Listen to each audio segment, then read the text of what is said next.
Most AI initiatives don't fail because the technology is bad.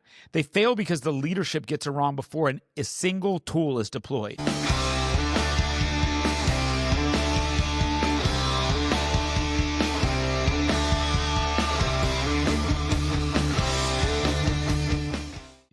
Today, Guest spent 2 decades inside of logistic, manufacturing, cybersecurity, and even the private investigators. As he believes in AI should be augmented humans, not replacing them. If you want to understand what enterprise AI actually looks like and beyond the hype, this conversation is the one that's going to matter for you. Jay, how you doing today? Great. How are you, Matt? Doing fantastic. It is I'm excited about this conversation. I have spent, I would say, the last 12 months really learning as much as I can about AI. There was an initial resistance to it on my end. As that guy who's kind of going from the young guy to being the old guy. I'm now 42. I'll be 43 in a couple of months. So I kind of saw those tendencies that I saw within my father as AI came on. I was like, no, I already know what I'm doing. I don't need to do this. But obviously, I think that we can both agree that AI at this point is pretty inevitable. You've been doing stuff around this for a long time, though, even before AI has become what we know it as today. Tell us a little bit about your background, what you've done before that kind of has you here where you are today. Yeah, so I've been using automation software within a corporate environment for over a decade. And then as a private investigator, I was actually, it's kind of weird. I was a licensed private investigator, but I was the digital forensic guy. So I would find all of your social media stuff. I would find hidden stuff in your computer. So I was not, my partner was the one who would sit out in front of your house, go through your trash and follow you around. I'm not built like that. So I was using software through AWS for facial recognition, for voice recognition, things like that to uncover social media. So I was pretty familiar with the models and the machine learning as it was coming about so I could understand it. Did a little bit of work on an initiative that the FBI runs called the Anti-Human Trafficking Initiative, where we used a lot of data analysis to uncover Bitcoin wallets being used for human trafficking too. And just to see, before generative AI came out a couple of years ago and what everybody understands is AI now, just to see the capabilities of machine learning models, it was just really eye-opening to see the future was just right on the other side of the door. What do you think of what AI is today? I mean, is it exciting to you? Is it something you're nervous about? What's the general feeling you have around AI, other than the fact that it's inevitable? I'm very excited by it. It's good and bad. You know, the environmental impact still concerns me. However, I watch as things get more and more efficient, more energy efficient. I have to imagine if the right people who care about the right things are also hands-on keyboard and a part of the conversation, we're going to overcome those challenges. But when you say environmental impact, explain that a little bit more. I think I have an understanding of what you mean by that. So the energy demands for training models and for using them, and it's tremendous. It's huge. It's not very well documented because no companies really share what kind of energy usage they're experiencing. But anecdotally, we can see that neighborhoods that have data centers in them, they're dealing with some stuff. And we know that data centers in Europe that have a lot different requirements under those regulations, they're much more expensive to use. So we know that more restrictions, more expense. And you're seeing that in Europe, right? Yeah. And I think you're also seeing a massive advantage in regards to the forecasting around energy in countries like China, who have lack of the regulations, who don't necessarily care if they fuck up the environment.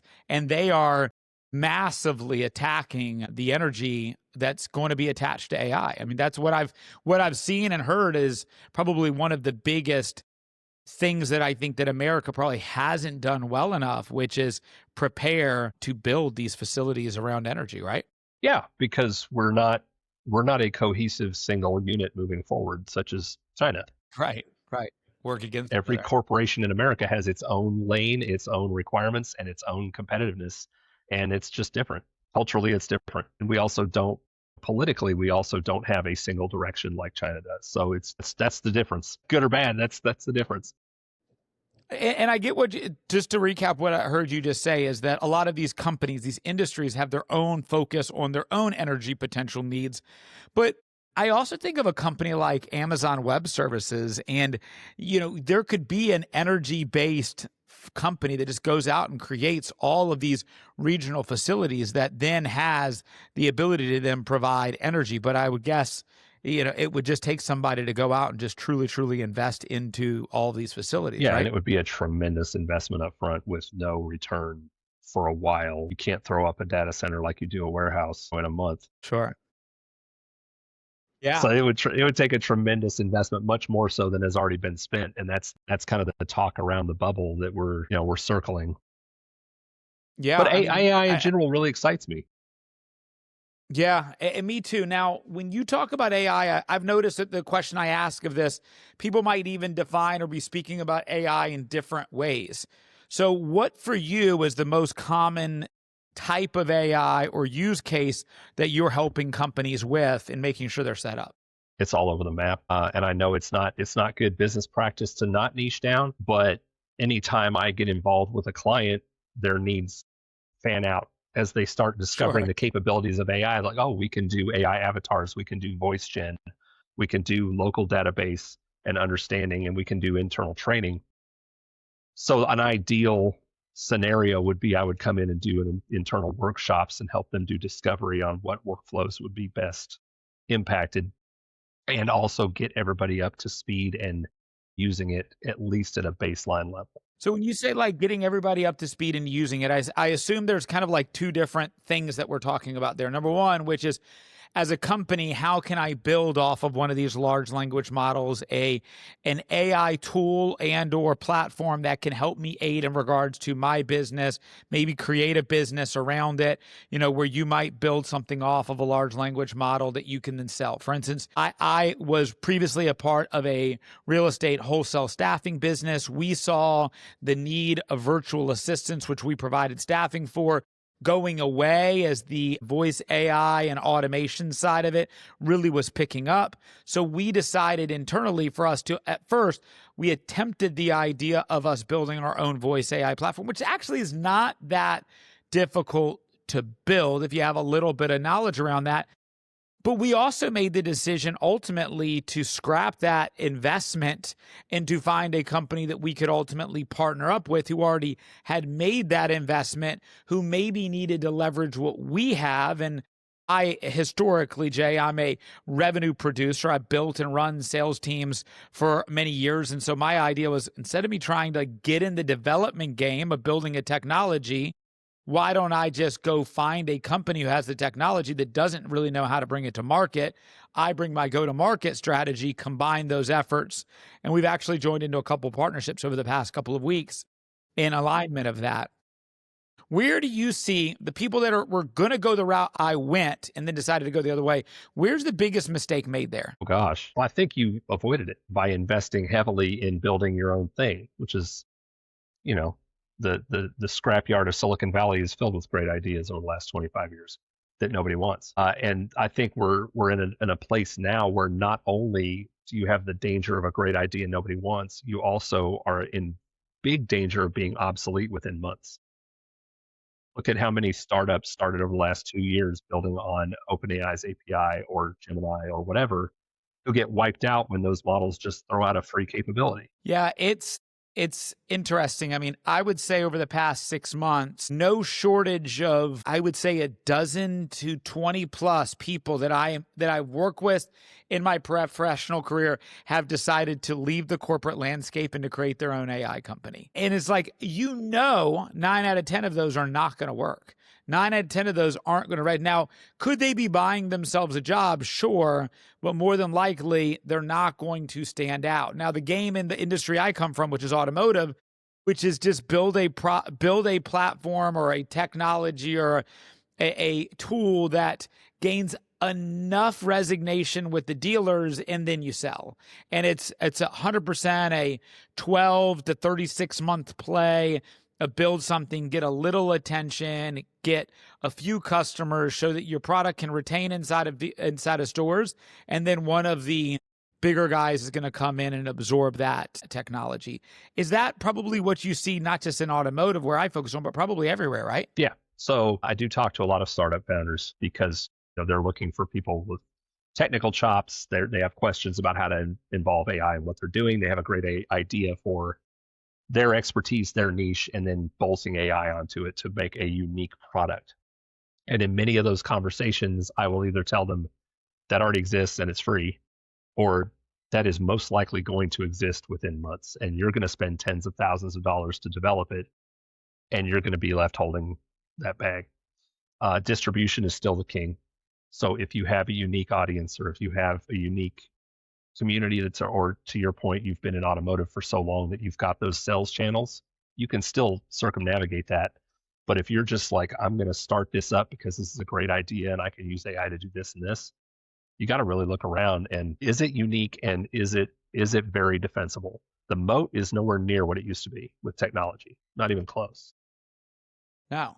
Yeah. You mean, you don't even really need to have somebody who's like this super, super intense developer in the no-code technology development side. I mean, we built out our own version of Go High Level, which is just our CRM, and we just modified it for our own benefit. And my business model in general, Jay, is that I consult with founders, probably a lot like you, mostly in startups, who are looking to help get more revenue. I try to focus on working with technical founders, which is how I define them, to be able to say, hey, you're a technical founder who's built a product, has a product, doesn't know how to sell it or bring it to market, and then I work with them in that capacity. So we built a CRM that we can give to our technical founders to be able to manage their sales pipeline, manage automated outreach, and all the different things they would need a CRM to do. I mean, in that, right there in Go High Level, you can build a website, no-code website, for free right there in there with just a couple of customized buttons. I know it's a template, but it's still a good looking template and it's serviceable for what you might need. In that Go High Level, you can build out all the voice agents and automation texting and email agents right there on Go High Level. It's got it built in and it's already kind of pre-built. You just have to select a few things that you want it to do, and it's not rocket science. I know I interviewed a lady who actually, her podcast comes out this Friday. She had no technical background, was a sales specialist, and built basically an AI assistant business and is doing incredibly well. And she did it right out of Go High Level, the exact same process I am. So yeah, the ability for you to create a product or a solution is very easy, but I think because it's that easy, it's also makes it that much more difficult to compete or to stand out, because you have to have that major differentiator. And you mentioned it earlier, you're like, hey, when I help out AI companies, probably is better for me to double down on the niche side of it. That's where I think most people are missing, is they don't say what is unique about my product, my platform. I ask every founder I meet, I ask them two questions. I say, first off, who is your ICP? And if they don't have a clear defined answer for that, we got a problem. We need to refine that ICP. And for anybody who's listening who doesn't know what ICP stands for, it's your ideal customer profile. And the second question I ask is, what is your unique distinguishing factor within your product, platform, or company? And I want you to tell me what's unique to you in the market compared to your competition, and do it in under 15 words. They just freeze, because being able to define that in a 10-minute explanation maybe, but in under 15 words is a very difficult challenge. Now, Jay, what is an industry that AI, in your opinion, maybe you don't know this, but maybe you haven't thought about it. What is an industry that AI is not used well enough yet? Wow. From what I've seen, marketing. Okay. It's used prolifically, but it's not used well. They're just using it to basically scale. It's just not good. Yeah, they're using it to scale what they've always done, which is what a lot of people do, because we only know what we know. And they don't just expand their horizons, open their minds, just start with the problem. If you just start with the problem and then look at the capabilities, rather than starting with, this is what we've done. We've pumped out 300 SEO articles a month for the last 10 years. Now we can pump out 3,000. That's not going to work for very long. Correct. Yeah. And because with that, I mean, all of these platforms are able to identify AI-based content, not personalized-based content. You know, it's funny because I'm actually invested into a company who does exactly that. They use AI to be able to do a ton of data cleansing, especially in the automotive area, where you've got people who've got DMSs, which is like a data management system, and a CRM, which is a customer management system, with tens, if not 20, 30 years of data that has just never been cleaned, never been modified and checked. And his whole business model with this company is just exporting data once a month, cleaning the data, giving it back to you in audiences, being able to place it in to the marketing channels and get significantly better targeted approach based off of the cleansing of the data that's right there. And he uses LLM and has programmed all of the different things to where he can just take the data and then everything else is pre-programmed in there to do all the cleansing and the questions and everything else that needs to be done there. It was when he showed it to me, I was like blown away with how little he has to do to get that amount of work, to where there were companies that would spend a whole month going through data, cleaning it manually. And they still do. They still do. That's yeah, hopefully they do. And hopefully there's a lot of them so that me and my sales organization can go find them and then sell them this technology for, a couple of dollars to help that process. Who do you think right now, what industry that you see is using AI the best? I think the larger manufacturers that at least I have experience with and that I have talked to are doing pretty well. They've seen past. So we have the famous MIT study where somewhere upwards of 90% of AI projects have failed. That was a small sampling, and it was also of companies who saw it as a one-for-one trade-off for humans. So it's a failure if it doesn't raise our P&L, or it's a failure if we didn't reduce headcount by 10%. It was an A or B. Higher profit, lower cost, or fail. That was it. Where I know people in larger manufacturing that I used to work with here locally, they've got entire teams dedicated to innovation. They're bringing in college interns with CS degrees or with some AI background, and they're letting them loose on micro challenges within certain buildings or within certain teams, and they're experimenting. They're moving fast, and they're doing it smart, so that they're A/B experimenting to ensure that it's got legs before they roll it out. And once it rolls out, then they see the gains. And I think you can do that just because, to your point, with data analysis in manufacturing, there are a million touch points. And once you can drill down on this is a challenge, this is a problem, this is a gap in our flow, that's when you can experiment, and you take that expertise of those people who've been working the line for decades and combine that with the speed that AI gives you, and you can experiment and iterate quickly.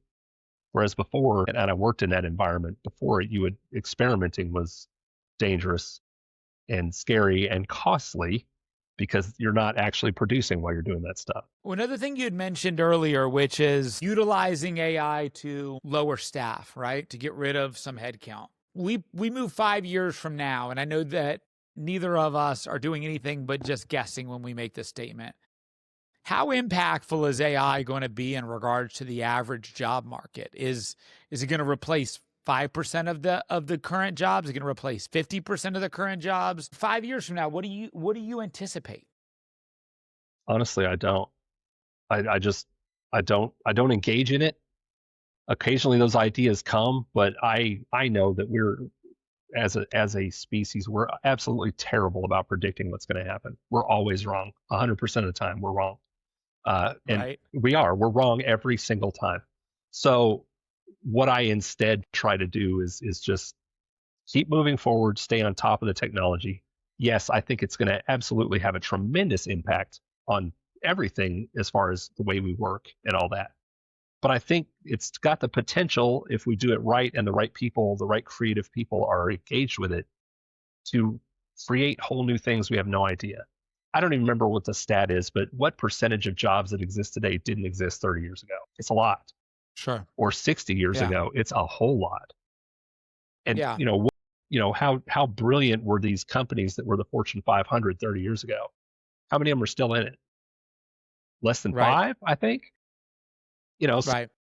So we can't predict anything. So I try to just say, this is what I can control. This is what, but I definitely want to be a part of that moving forward. I'm not going to sit on the sidelines and wait for whoever to tell me, all right, this is what you should use, or this is the job you can have. Yeah, it's interesting. 'Cause I was at my my family's house this weekend, and I was spending some time with my niece and my two nephews, and they range from 16, 18, and 20 ballpark range. And one of them's going to college, one of them's about to graduate high school, has no clue what he's going to do with the rest of his life. And the 16-year-old girl is still, she's doing well in college. I mean, doing well in high school, and she has plans to go to college. She's doing well.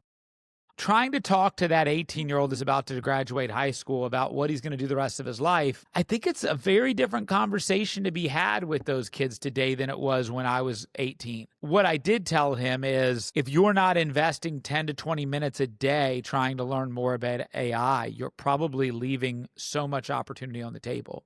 You know, there's still going to be a world where we're going to need people that do certain things with their hands, with their mind, with their brain, and everything else that they're going to be doing. But if you don't know AI, and especially when you're that young, why would you not learn it?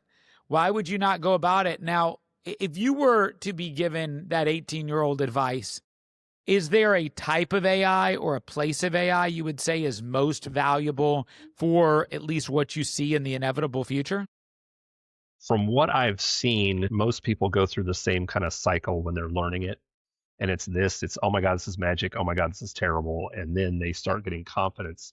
And then as that confidence grows and that discernment, it's like, okay, this is fake. This doesn't work right. Maybe I need to change my prompting, use a different model. But once they kind of start coming up that hill, then they start branching off into what really interests them, whether it's vision models, voice, automation. And then they can start applying what they are learning with AI to what they are passionate about, whether it's art, whether it's automotive or your experience. So I think, to me, it's just, if somebody's just like, how do I just get started? It's get on with a large language. It's ChatGPT or it's Claude, pretty much. I've never played with Claude before. I hear use that a ChatGPT lot. all day, every day. I hear that a lot, and it surprises me when I talk to people, of course, because I'm in the bubble. So I use actually 5 models almost daily. Not to mention all the APIs that I use for specific tools, but and I talk to people a lot when I go to all the local networking events that are AI focused. Of course, they want to talk about that stuff, and most people do know ChatGPT is as AI. That's their experience. But Gemini has really exploded lately. It's taking a lot more market share. It's a really robust model. If you are coding or doing a lot of Excel, Claude is still the top of the heap. Like, they're models. And it's probably just because of what I use it for, right? Like, I use ChatGPT for some pretty basic stuff. I use it, but I've done some pretty, I would say, outside the box things with it. And I would love to kind of hear good use cases of where you should use AI, and maybe you can give me some examples. But for instance, about 3 months ago, I did a project because I heard it on a podcast, and so I did it. And then I went in and spent 2 hours talking to ChatGPT and the voice thing, and have it interview me to get to know everything about my business, my background, my personal profile, and everything else. So now whenever I interact with it, it already has all the backstory to everything I needed to know. And I don't need to do as much contextualizing with my prompting because it has that built into it. And I've asked it to use this in all the engagements that I have. I have a business one, and I have a professional ChatGPT as well, so I can kind of engage with them slightly different. My business one is a paid subscription, and I give my employees all access to this as well. So we use the project-based aspect to be able to communicate and connect together on certain projects, and we can share the results of those and interact with them. I then use that background story to then create a board of directors for my business, to create a chief financial officer, chief marketing officer, and just a whole board of directors, which I've used and done actual board meetings where I created the personal personas of all these individuals that aligned in kind of all worked well together based off of my approach, my risk tolerance, my decisiveness, my leadership style. So I created a bunch of those off that. And that, I think, has been incredibly beneficial and helpful in regards to building out projects. I have a chief legal officer who helps me build out proposals and contracts and make sure that I'm aware of everything that I need to be aware of in regards to any legal, issues. I've heard of people using AI to do therapy. I've not done that. I don't have a current need for that, but I can see that being a huge value. My niece, who's 16, wants to become a therapist, and I was like, and there will still be a world where people will want to talk to people about these problems. I said, but I see a large world where people will be using AI in a therapy capacity because they won't have to leave their house. They can be a little bit more vulnerable. They don't have to worry about the judgment of speaking to another person. And there will be somebody who builds a therapy-based process off the large language model that's, probably with a therapy background. Sure, there's already dozens of them in place. For the average individual, what are things, you mentioned Claude, if you're doing coding and building stuff. I gave some examples of how I use ChatGPT just in my day-to-day life. It's created multiple logos, brands for me and customers I've worked with. It's created business plans. It's helped me define proposals. But what else is the average everyday ChatGPT, large language model, Gemini, Grok, all of those that are out there, what else should somebody be using them for, or could somebody using them for on a day-to-day basis? One of the most effective tools, and I do a lot of workshops with nonprofits, but this also works with law firms. It works with anybody, and it's free. It's Notebook LM. It's a Google product. So notebooklm.google.com, I'm pretty sure is it. If you have a paid Google business account, you get higher limits, but you get all the tools, whether you use the free one or the regular one. And what it does, and I don't want to get too in the weeds technically, but there is a term called RAG, which is retrieval augmented generation. What that is technology that allows you to put a knowledge base in front of a large language model so it doesn't hallucinate back to you. It only talks to your knowledge base. That's not exactly how RAG works, and if any real nerds are listening, they'd probably tear me apart, but whatever. What Notebook LM does is it allows you to upload or go discover sources. YouTube, because Google owns YouTube. You can upload PDFs, you can upload text files, you can upload audio files, anything, and talk to it just like ChatGPT, but it's only talking to your sources. It can create you quiz cards, it can create you a mind map, it can create you a podcast episode about your sources to listen to. So if you're trying to really understand what The Old Man and the Sea by Ernest Hemingway is about, you can just upload the PDF of that book and have it create an audio book for you, or a podcast episode with a man and a woman talking about the major themes, and then go for a walk and listen. It's crazy. But law firms are using this. So they are creating a notebook for each of their client files, and of course, their law firms. They have to figure out how they can upload data to Google and be safe and all that. And I've worked with them on stuff like that. The bigger ones are going to have their own enclosed models, but smaller ones, they'll use it for running their business, for running their marketing, for running all the stuff. They just won't put their client information. But they will put in like a case letter or a decision like, hey, what am I missing here? They'll put in a demand letter or an NDA that their client wants. And they'll say, hey, are we missing something here? And it's like that. And it's brilliant. And because, to your point, most people are using ChatGPT, the danger of hallucination is there. For anyone not familiar with that term, that is when AI confidently lies to you because of the way they're designed. That's just the way they're designed. Correct. To predict the next word. That's the way they're designed. It's not intentionally lying to you. It's not trying to deceive you. That's just how it's designed, with gamification in order to win that conversation, is to give you something you want to hear. That's why it gets sick. Yeah, keep you coming back. Yeah, that's how it continues training itself. Is this was a good answer? This was not a good answer. Yeah, it's interesting. I did realize that, and I watched quite a few videos before I did all of this as well in regards to how to prompt it, how to ask it to do these things. Instead of me telling it about me and my persona, I said, I want you to ask 10 questions that, without me telling you who I am or what I'm, questions you would need to know to be able to identify my persona. Go one at it, because if you don't let it go one at it, if you don't tell it to go one at a time, it'll just list them all off, and good luck remembering it. So go one at a time. If you need context on the answers I gave you, stop, ask additional questions, clarify. We'll go from there. We'll take as much time as we need. Just take your time. I really want you to nail down who I am and what you perceive me to be. And I gave it no leading towards that, and to say, I want to be this. I want you to tell me I'm this. I mean, it actually did pretty good. I mean, it actually pretty much nailed me in regards to it. Now, maybe I gave it the answers that allowed it to nail me, but it gave me a pretty good assessment at the end of that. Well, you made a good point. Another thing I'm sorry, I go didn't want ahead. to break you in, but Yeah, go ahead. you said this a little earlier, and I did want to bring this back around because it's something people don't realize. Verbally feeding, like doing the self interview is huge. It's very, very helpful to get the model trained on you and your proclivities. And I do this, like I've talked to nonprofit leaders, like you're trying to tell the story, you need to do this. Instead of typing it in or uploading something, doing it with Whisperflow or another tool where you're just talking, or your app, you're just talking through it, is way better in my opinion, because you don't have any self-editing going on. When you type out text, when you write it down, you are self-editing, whether you want to think you are or not. You're going to stop, you're going to delete, like you catch yourself. Whereas if you're Right. speaking, it's directly from your brain right through your mouth. There's no self-editing going on. That's the best way to do it. So when I talk to a new client, I'm like, can you do me a favor and just go for a walk and talk through this for an hour? Just babble. I don't Exactly. care. I don't care what you say. I don't care. And that way we can actually take what you really were thinking and really said, and some insights that you didn't even occur to you because you were talking and you were in flow.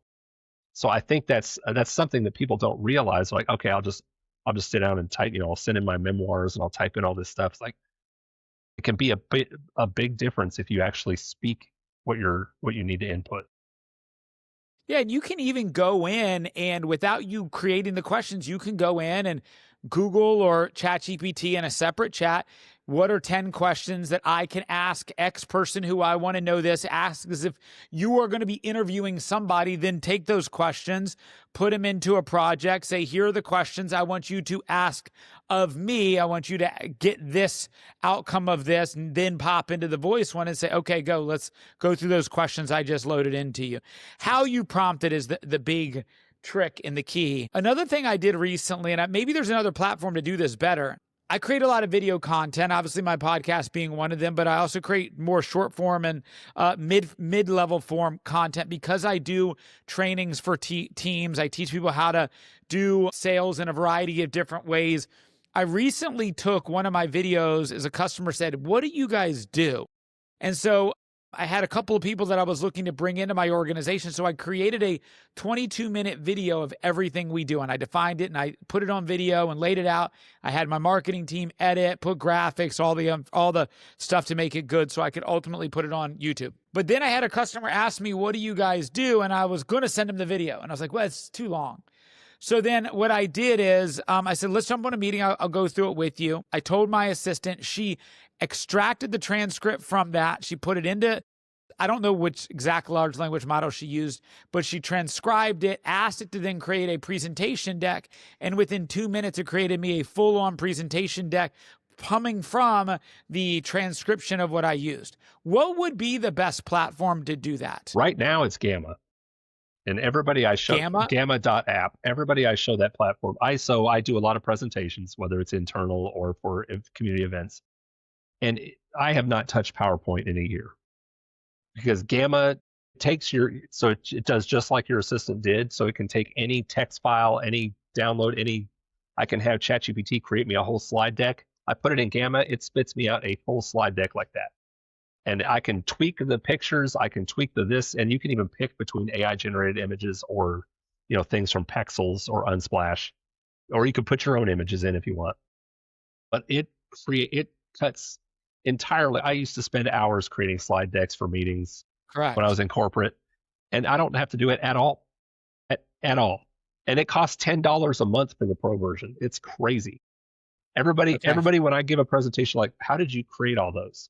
And I tell them, and I should honestly get a commission from Gamma because everyone. Yeah, you should see if you can become get on there as like their right? referral program or something, right? But it's $10 a month, so like I'd have to sell 1,000 of them to even buy a coffee. But I don't care. Well, get an affiliate link. Yeah. Get an affiliate link. Yeah, but you just get 10% back every time. But Gamma now is almost as good.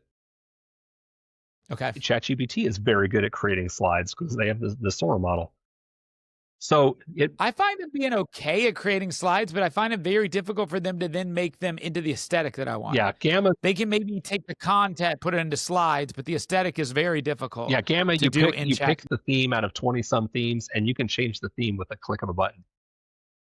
Now that supposedly is in PowerPoint and has been for a long time, but it's a nightmare. because it's PowerPoint. Yeah, I've not used PowerPoint in forever. Like I've used Google. I use everything I do is Google. Slides, I yeah, don't understand people who pay for Microsoft at this yeah. point because Google, I believe Google's platform does Well, everything just as well, if not you better. can export your Gamma presentation to PowerPoint, to Google Slides, or to PDF. Could I take my slides presentation, then import it into Gamma to use it as my template layout to then build better content on I don't know that. in Gamma? I don't know. I'm going to try it and I'll report Yeah, back to you and give you the that'd be answers the cool. next time somebody asks. That'd be cool because a lot of Because enterprises we've have. got a good design Yeah, aesthetic. We've got the design aesthetic. We're like, this is how we want our presentations to look. But then again, you know, I've got a pretty firm belief on how presentations should be just in the way I present, but that's interesting. Okay. For somebody else who, runs a business, marketing business, sales business, those things, what are other technologies or AI that's out there that anybody should use? I use also a data resource called Seamless AI, where I extract anywhere from 1,000 to 6,000 leads a day wow. through their lead database.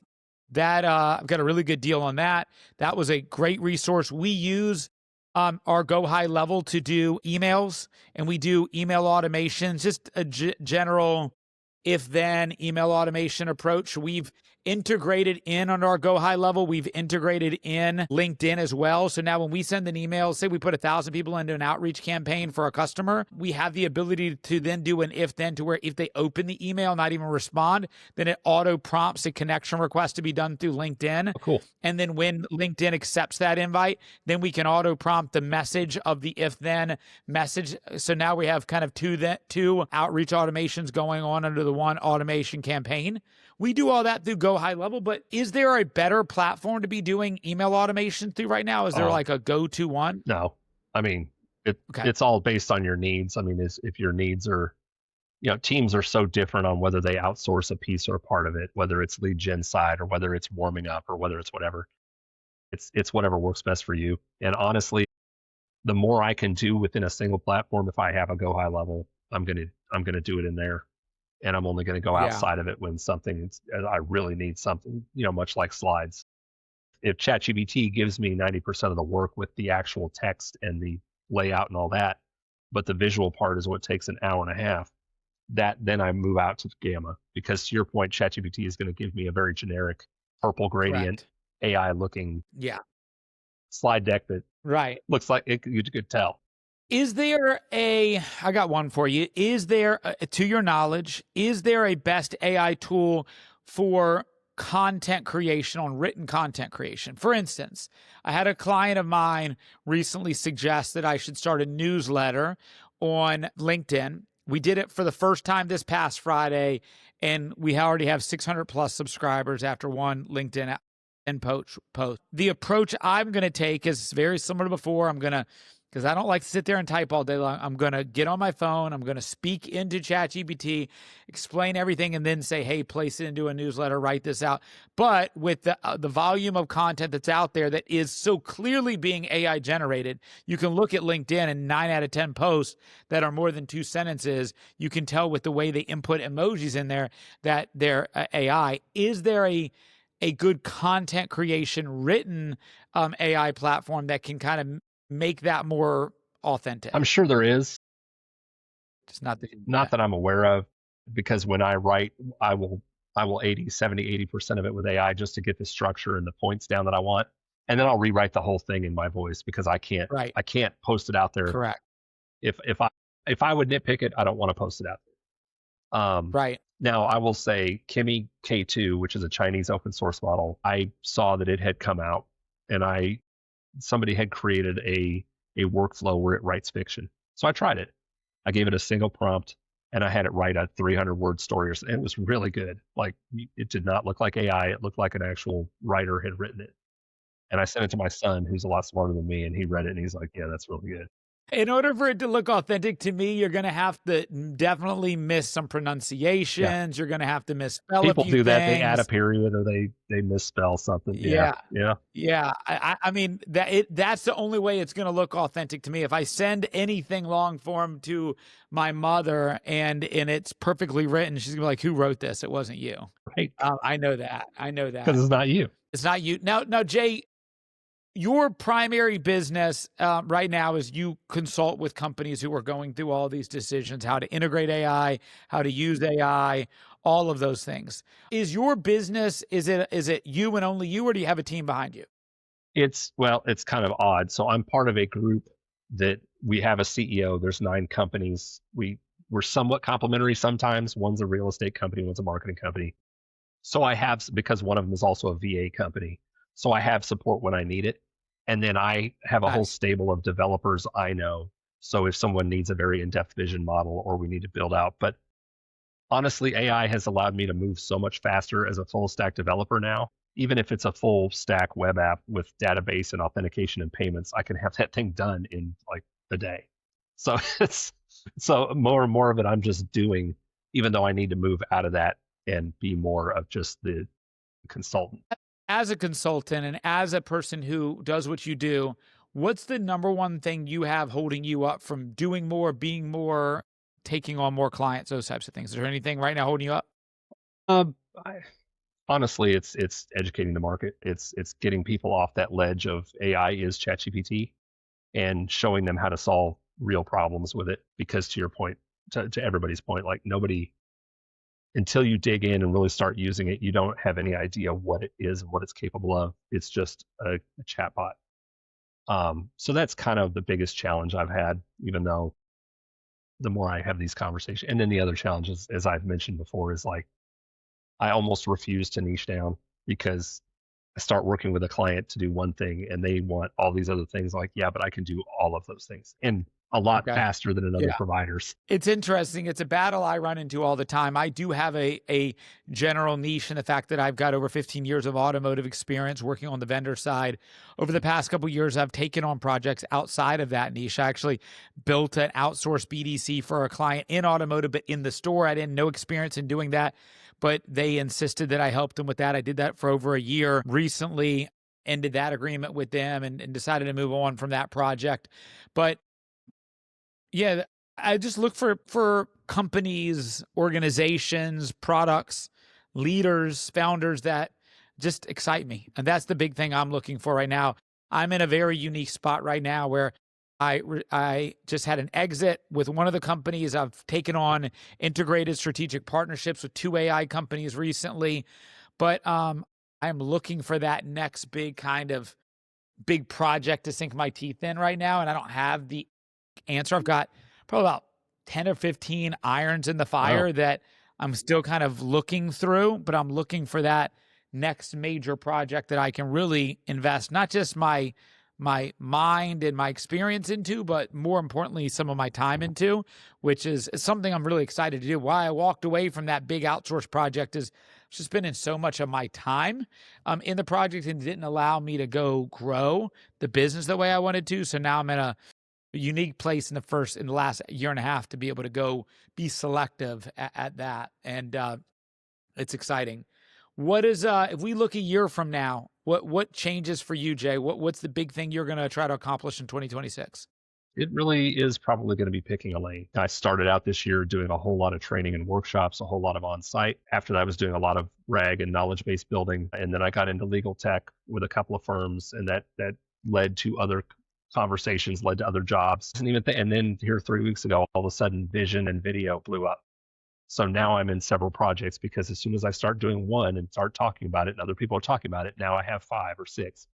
So this morning I built a web app that just essentially clones your voice with 10 seconds of video with your mannerisms, everything just like that. And I demonstrated in the office. I had our CEO singing the SpongeBob SquarePants song. And Was he good? yeah, no, he's not Yeah. good, but it's his exact Yeah. voice. And then I took a video Of course. snippet from his Thanksgiving video and I lip synced it and I showed it and they're like, that's nuts. And they Yeah. said, when did you do My team did this that morning? to me 90 days ago about. When we started playing with 11 Labs, they took my voice directly off my YouTube channel. They cloned my voice and then used it in that capacity.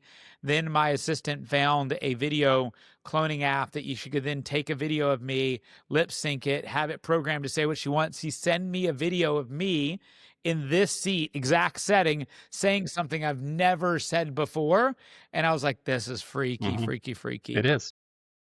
So that prompted a conversation. My wife and I later that day, I said, leave your phone here. I'm going to leave my phone here. Let's go for a walk. And we had to go for a walk and talk about having a code that we had within ourselves to secure ourselves in case somebody ever asks for something, or, ask, what's the credit card number again? Right. Or something like, what's your social The security number kidnapping again? scam. Yep. Exactly. And so that's something every time this topic comes up, I try to make sure everybody is thinking about that consciously, because if they could, without my permission, took a video of me and my voice, sent it back to me. Now, my team only is using it for fun, positive things inside of our business, but anybody with bad intentions could use it for those things Absolutely. as well, which, it's only inevitable, and we just got to deal with those things as well. Jay, I could talk to you for hours. I look forward to getting to know you more. I'm going to continue to pick your brain on some of these things that come across my plate, man. You've been a wealth of knowledge here, and hopefully we can get this in front of a bunch of new people who are looking to figure out how to use AI in their business, how to get more out of AI, and that can create even more conversations with you, Jay. I'll make sure I put all of your contact information, how to get in touch with you, in the bio. But before we go, any final words for the audience? Look at your problem first. Focus with the problem. Don't think like, how can I use this to make money? Like, what needs solving? What has always been a pain in my butt? That's where you start. And then if you get comfortable with using AI, you're going to start seeing those intersections, and that's where the opportunity lies, is your expertise, your creativity, and the new technology. That's where the real opportunity is. Yeah, look first at yourself, right? Because there's so many people who don't want to look at themselves. They'd rather solve it without looking at themselves first. Well, Jay, I appreciate it, brother. You've been fantastic. Thanks. Anything I can do to help you down the road, don't hesitate to ask. For all the audience, once again, like, share, subscribe, comment, more engagement on here. Tell us everything you agreed with that Jay said. Tell us everything you disagreed with that I said. More content, the more engagement's going to just help drive the algorithm. I appreciate you guys. Until next time, talk to you soon. Thanks.